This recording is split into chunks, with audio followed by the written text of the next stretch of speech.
Chaque jour, des millions de colis, de conteneurs, de marchandises traversent le globe.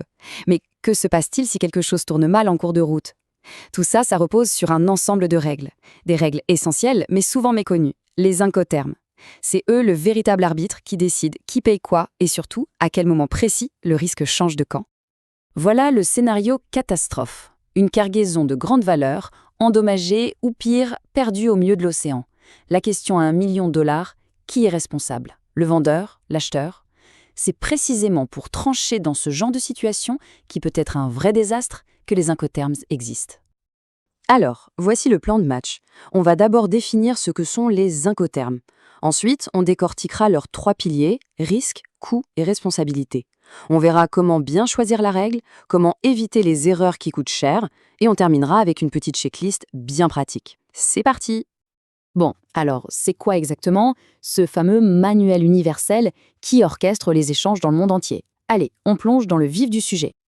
Pour faire simple, les incoterms, c'est un ensemble de 11 règles. Pas une de plus. Leur but est hyper simple, créer une sorte de langage commun pour les acheteurs et les vendeurs partout dans le monde. Comme ça, tout le monde sait exactement ce qu'il a à faire. Pas de malentendu.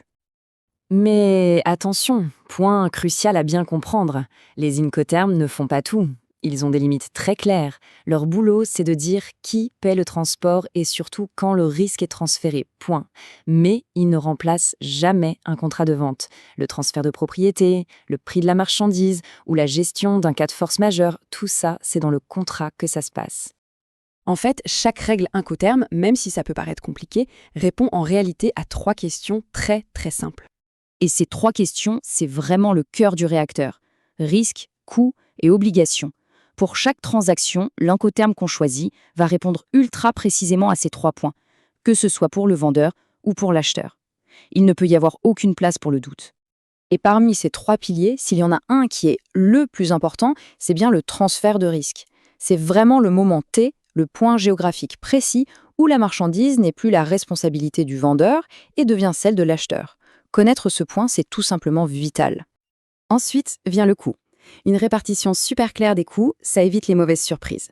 L'exemple parfait, ce sont les frais de manutention au terminal, les fameux THC. Sans un incoterm bien défini, il arrive très souvent que les 2 parties se retrouvent à payer pour la même chose. Et ça, évidemment, ça mène tout droit au conflit. Ok, passons à la pratique. C'est là qu'on va voir que des différences qui ont l'air minuscules entre 2 règles peuvent avoir des conséquences, des conséquences énormes, que ce soit sur le plan financier ou logistique. Prenons DAP et DPU. La différence, elle tient en un seul mot, décharger. Avec DAP, le vendeur amène la marchandise à bon port, mais c'est à l'acheteur de s'occuper de la décharger. Avec DPU, non seulement le vendeur transporte, mais il est aussi responsable des risques et des coûts du déchargement. Ce n'est pas du tout la même chose. L'une des grosses nouveautés des Incoterms 2020, c'est l'assurance. Et la différence est de taille.